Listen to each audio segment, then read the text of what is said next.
Sorry we're coming in a bit late, but you should understand one of those things they say. Yeah, last week, if you remember, the last time we discussed,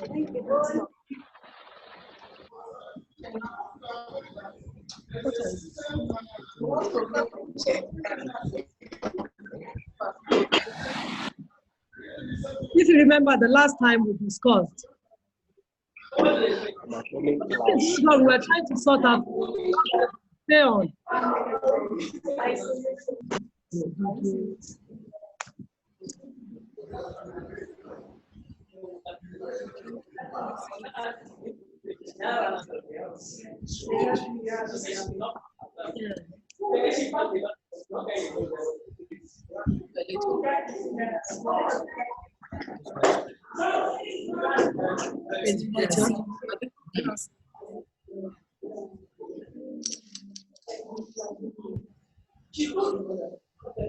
All right, you're welcome.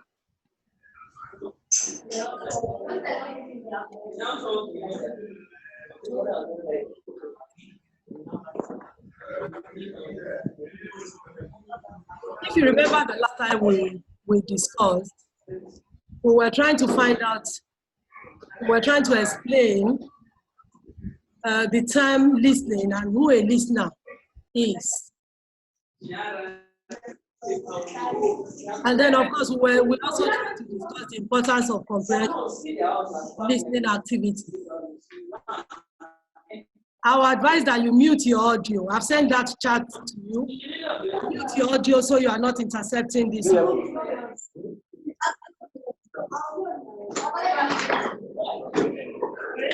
Last time we discussed about who a listener is and the listening process generally. And we did ask the question, can the deaf hear? If you remember, Sarah, you were with us last week, and John, we tried to discuss the possibility of a deaf person hearing. And we were able to establish that a deaf person, if he's partially deaf, with the help of hearing aids, he may still be able to hear by the use of, but a person that is completely deaf cannot hear. Do you remember we discussed that last week? A person that is totally deaf cannot use his ears to hear. Okay? So if a person that is deaf cannot use his ears to hear, we come back to the question, how does the deaf hear? And then, of course, like I said from last week, we've been able to establish the deaf can hear. If he's partially deaf, he can hear with the help of hearing aids. All right? So, a person that is totally deaf, the way a person that is totally deaf hears is through sign language. If you have been reading your course material, you would have come across that. A deaf person hears through sign language. Now, what is sign language? Sign language is a system of communication using visual gestures and signs. It is a language that employs signs made with hands and other movements, including facial expressions and posture of the body. So, sign language uses visual expressions. So, deaf persons hear through that. All right? All right. So, last week, if you remember, we were also talking about listening and comprehension, listening comprehension and information retrieval. Okay? As a student of National Open University, your first, well, not your most specific reason for listening as a student is to get specific information. a student listens academically to get specific information. Now, so when you listen, as you are listening to me now, you are listening to get instructions, you are listening to get directions, you are listening to get facts. A student that is academic, when you are in the academics, and that is where you are now, you are in the academics, whether it is first 100 level, postgraduate, PhD, it doesn't matter, you are in the academics. And when you are in the academics, your first interest is to get facts. You don't deal with fables. For example, English language. As a student of English language, my interest is not primarily what my grandfather said. You know, my interest is not in what my forefathers said language is. My interest is in the facts that have been discovered, that have been proved about language. All right. So, a student listens for facts, listens for direction, listens for instructions. And so today we are still going to be looking at the aspect of listening for facts.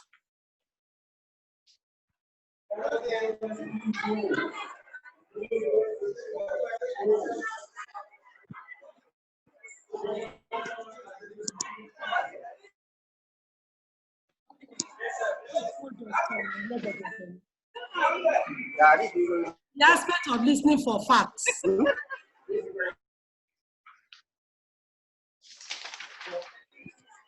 When as a student, I want to get facts. One of the basic ways I get facts is data. Do you agree with me on this?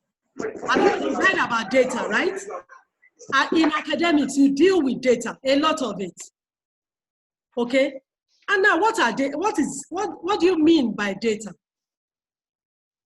Now, data are facts or information that have been stored. They are stored for use, for research, for academic use later. Data usually be stored up for that. You can store your data in a computer. You can store it in a document. Now you store it up so that you use later. And students deal a lot with data. In fact, as you keep going on, by the time you're going to get to maybe third year, all right, or final year when you're writing your project, you'll be dealing with data. You'll be doing a lot of work with data.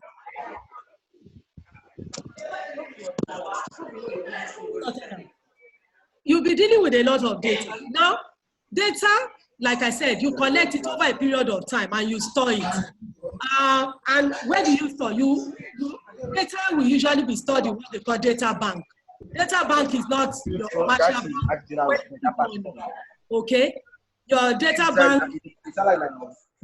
bank is rather an organized collection or store of a large amount of information on a subject or related subjects that are available to you that you use over time. You can retrieve and use.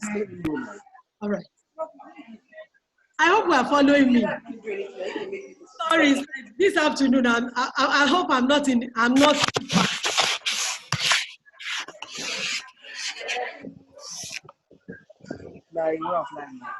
I hope I'm not going too fast. Are you with me? Just wave your hand. Wave if you are with me, if you are getting me. No. All right. Strong as waved, or we all. All right. At least one person has waved. So I know you. Okay. Now data, like I said, you store it and you use it later. This one as a student of National Open University, when you listen, as you are listening now, you can get your data. Remember I said data is information, right? You can get information as you are listening now. You can get data that you can use later. when you want to study for exam, when you want to discuss with your colleague, when you want to do tuition and get data.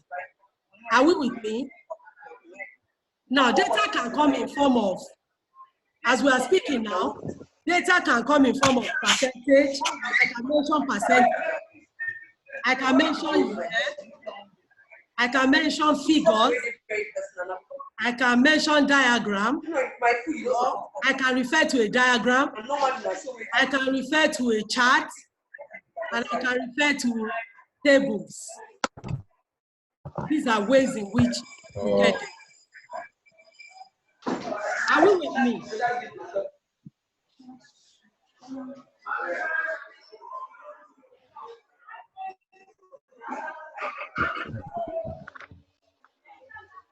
Now, as I try as a student, each time I get data as a student, there are different ways of getting different forms of data. For example, data about percentage, data about year, data that comes in form of charts, data that comes in form of diagram. But there is one thing, when it comes to listening, one thing is common to all data. To get data, we want to go back to the enabling skills that you need to get data.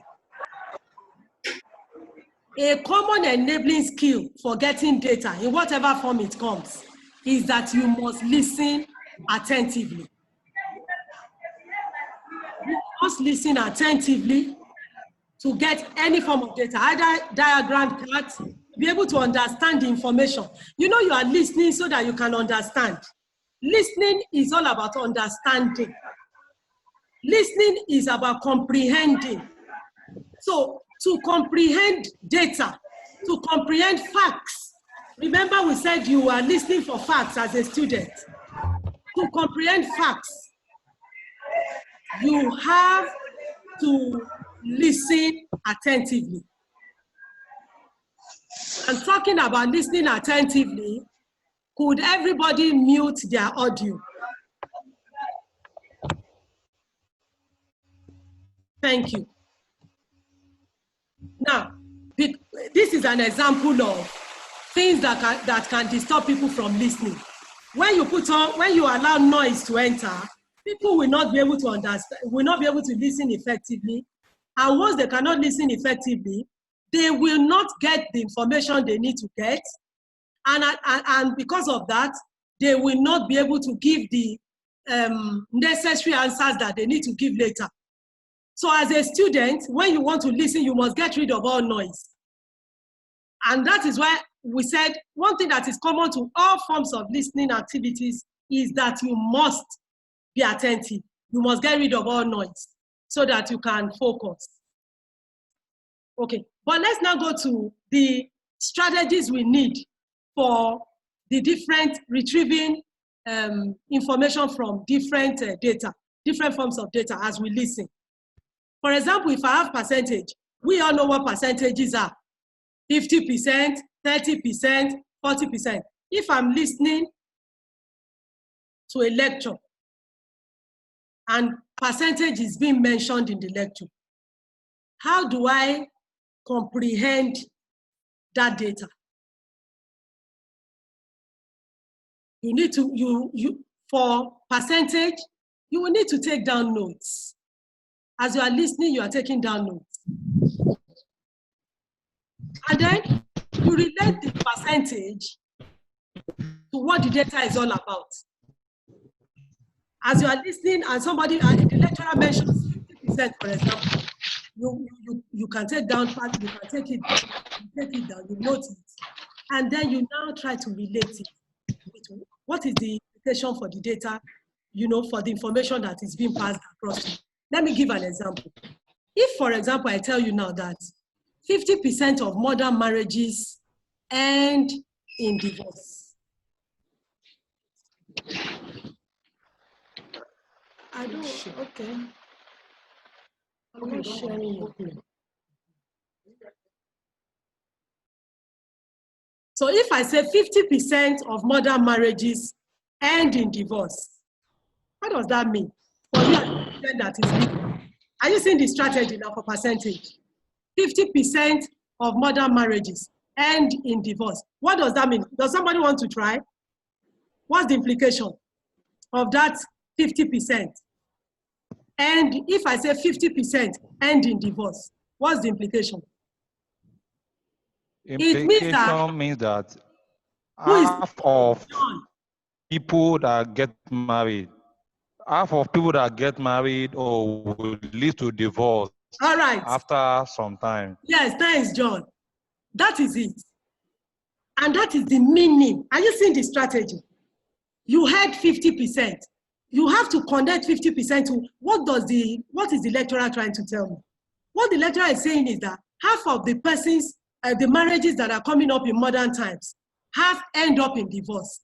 That's what he's saying. So by the time you are putting it down in your own words, okay, as I speak now, you can write 50%, just like that. But by the time you sit down to now make your notes, you know that you can put it back into words, meaning that half of the marriages that come up in modern times fail.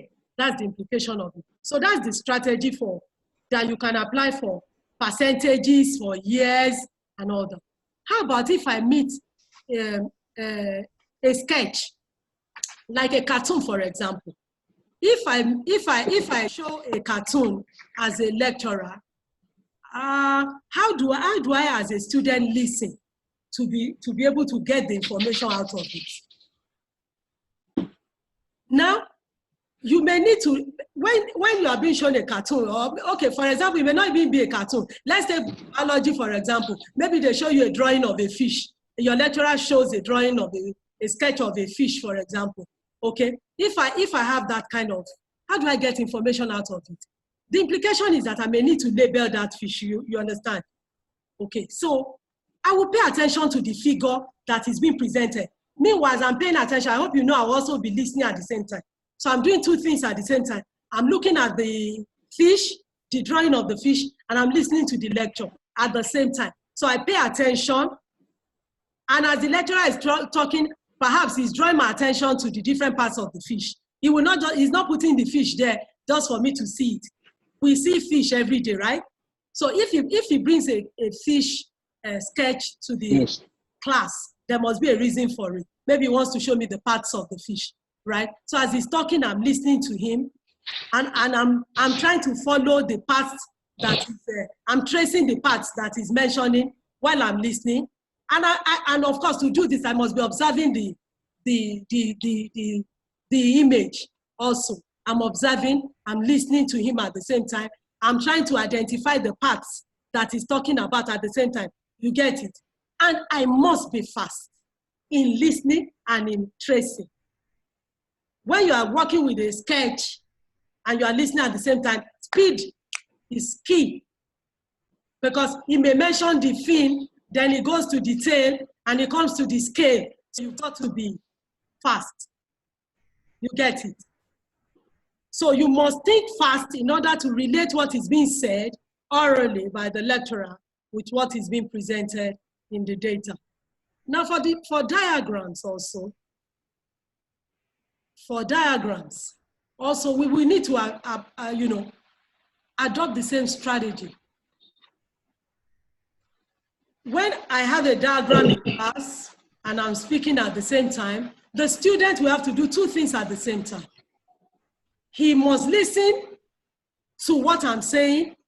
At the same time, he must be paying attention to the diagram so that he can identify the parts that I'm mentioning as a lecturer. And then at the same time, he must pay attention to transitional words. Sometimes I will say, first, we go to the top of the diagram. Then secondly, we come to this part. Then thirdly, we do that. Those are cues. First, second, third. As you are following those cues, you can quickly locate what the speaker is saying with what you want to label. So these are strategies that you've got to develop as a student, and even much more, to be able to, you know, as you speak, you are looking at chat, you are looking at a table, the lecturer is talking, you must be very attentive, you must keep your mind focused, you must follow the parts that he's mentioning, you must be able to label as he's talking, so that at the end of the day, you get it all right. Now, there's something we do in class. I'm going to ask us. You know, as a student, we do something in class. When a lecturer is talking, I think I've seen John doing something. What do you do when you are in a lecture room as a student? Somebody wants to say? Apart from listening, what do you do? John? Yeah? Yeah. Apart from listening, we jot key points for note development. Okay, good. Sweet. Thank you. During the course of lecture, we jot points. Okay. Thank you. Does somebody else want to say something different? He's correct. When I'm in the class, when you go to the class, you don't go there to pinch your friend or to check WhatsApp. You start checking WhatsApp. That's the beginning of failure.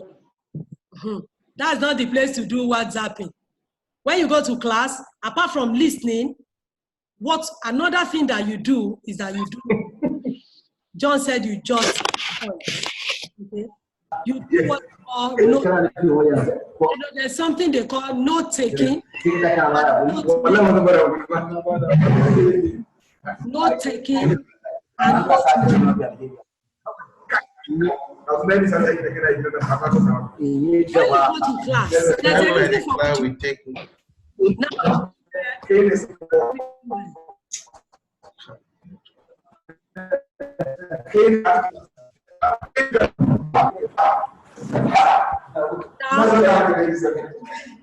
the reason for which you do your work, you go to class and you take notes so that you can explore a topic. You can prove a specific point. You can add to the knowledge you already have of the student. You can answer a specific question, and you can learn how to do something. So when I go to class, I'm taking notes. I'm taking it because I want to explore a topic. Okay? Sometimes I take notes because I want to prove a specific point. Sometimes it's because I want to add to the knowledge of a subject that, you know, the knowledge I have already in a subject. I want to add to that knowledge. Sometimes I take notes because I want to be able to answer specific questions. And sometimes I take notes because I want to learn something.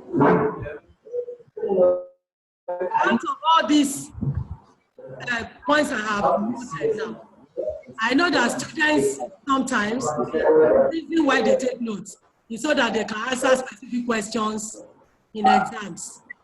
But try to do more than that. Now, what is note making and note taking? Note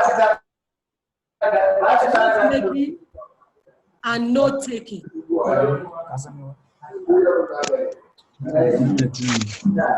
Who is Musa, please?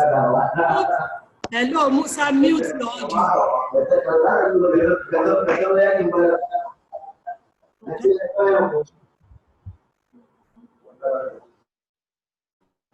So thank you. Now, note making and note taking. What's the difference?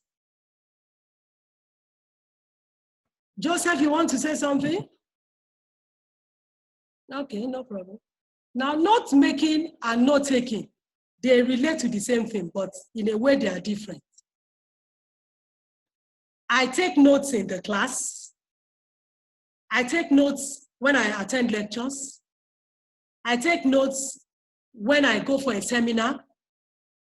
I take notes when I attend a presentation. If I'm invited to an inaugural lecture, I can take notes there, just jot points. Okay? When I'm listening to a political speech, for example, I can take notes. But note making is different from that. Note making is what I do during my study time. Do you see the difference? This is what note making is what I do during my study time. I can take notes. I can make my notes when I study my course material. I can take my notes when I read a textbook related to a code, for example, related to GST 101.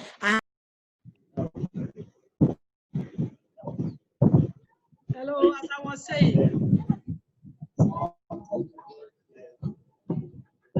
saying, note making is different from taking notes. When you are in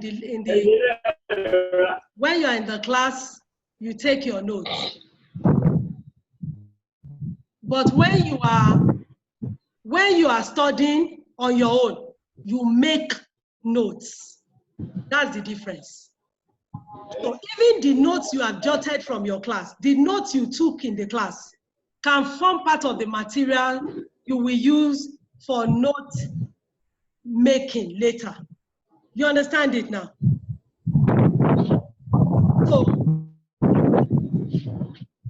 So your lecture notes, study materials, journal articles, textbooks, all form part of the materials you need for note making. And then the question that is, how do I take notes at lectures? How do I take notes at lectures? That's the question. Joseph, it's like the hand has been up ever. How do I take notes at lectures? Don't start taking notes at lectures. The minute a lecturer comes in, you start writing. Or at any meeting at all. Even in church or in your religious bodies, meetings.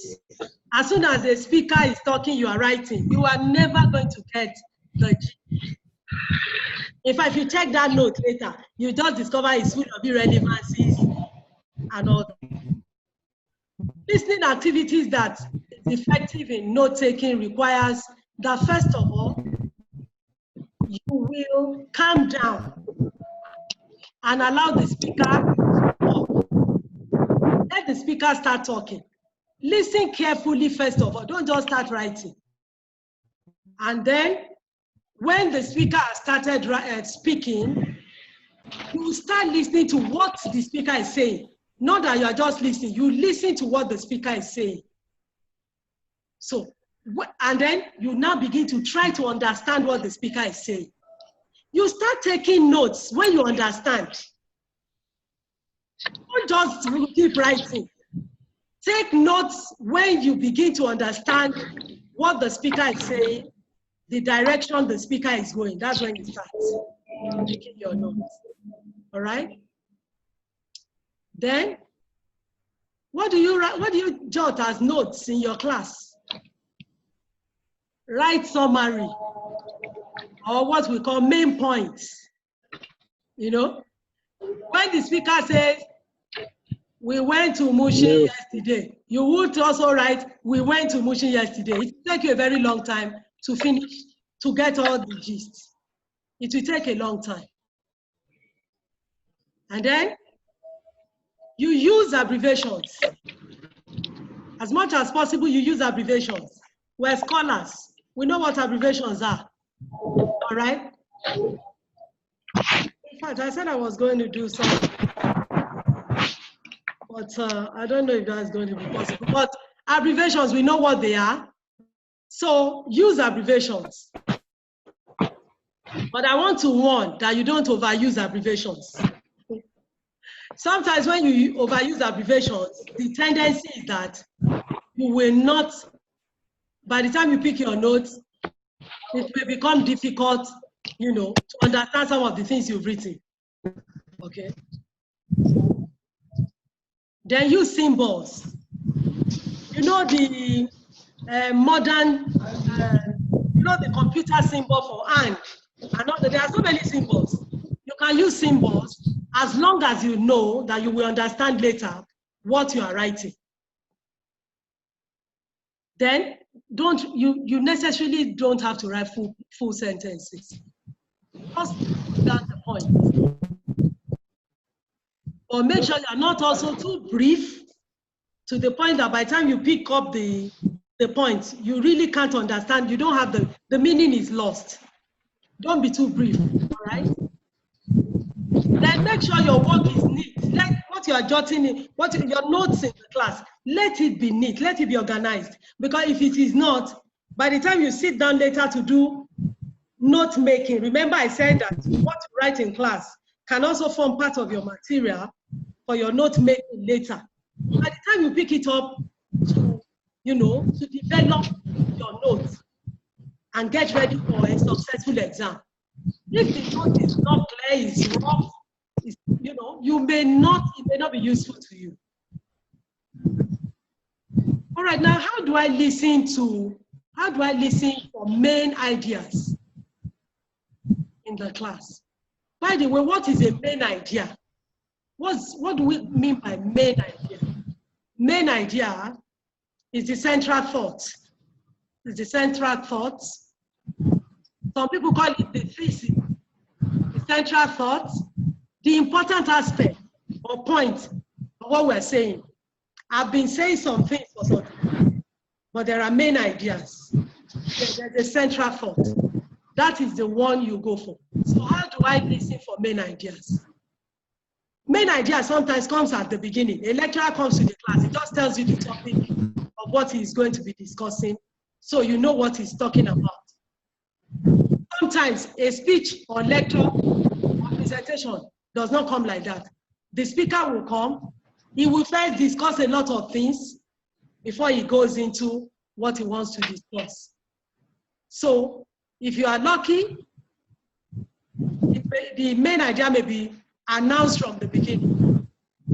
In some other cases, the main idea may not be announced, so you have to listen to detect the central point.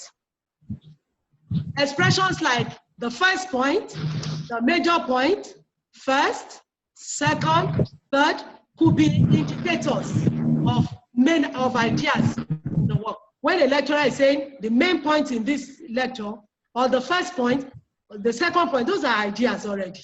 They are the main ideas. And then, if a lecturer continues to repeat a particular idea, continues to repeat a particular thing, you must know that that thing is relevant. It's a clue to know that it is a main idea, that it is part of the very central things the lecturer wants you to know.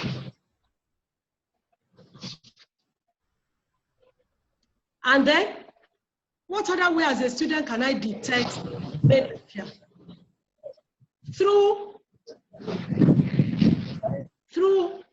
the pattern of the speech pattern of the speaker.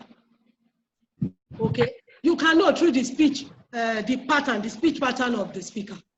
If a speaker,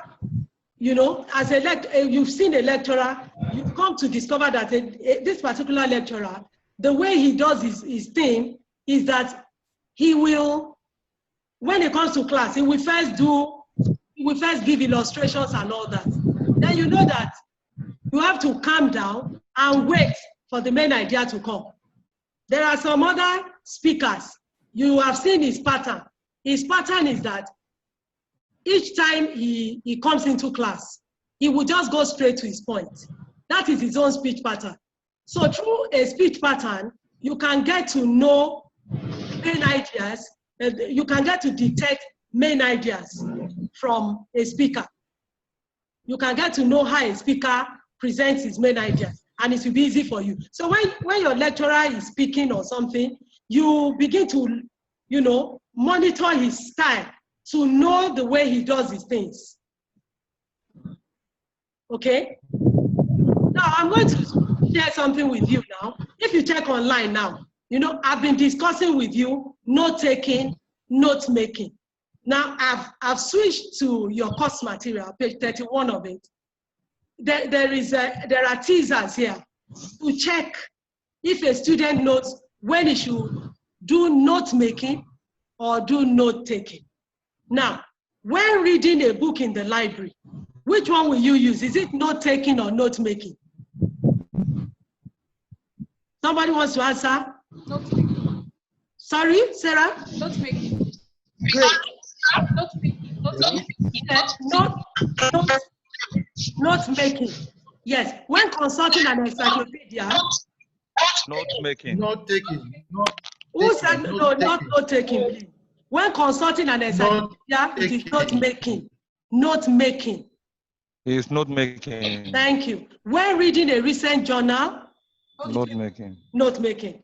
When in a distinguished annual lecture. Not making. Not Not taking. taking. When Not listening to a documentary. When listening to a documentary. Which of them? Taking. Yes, great. You guys are doing well.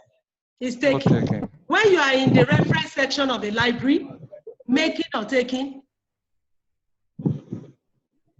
Not making. Great. Making. Making. When listening to a budget broadcast, when Not making. Not taking. Taking. When consulting yellow pages, making or taking? Not making. Not making. When in a crucial meeting. Not taking. Not taking. When consulting an open university directory. Not taking. It's not making. Sarah, thank you. I think you have done well. Not making. So let's just round it off here because our time is ticking. Now let's round it off with this little exercise we've done. The little exercise tells you that anytime you are involved in an activity that requires consulting reference materials, study materials, consulting textbooks, all right? Consulting your course material on your own, the activity is called note making. But when you are for example, in a meeting, as we are now, and you're jotting some things, or you are in an annual lecture, you are in a study center lecture, okay? You attend, what do I say? You attend a seminar, you attend, there are so many. But for example, you attend a presentation, an academic presentation, it will be note-taking, okay? Because what you will do there is you will jot ideas that you will take away to go and work on later. You understand? Yep. But when you are doing note-making, what you are doing is you do that at your study time. When you are studying perhaps for your exams, studying to understand the topic better, studying to have in-depth understanding of a topic, you use the method we call note making. Are we together? Do we now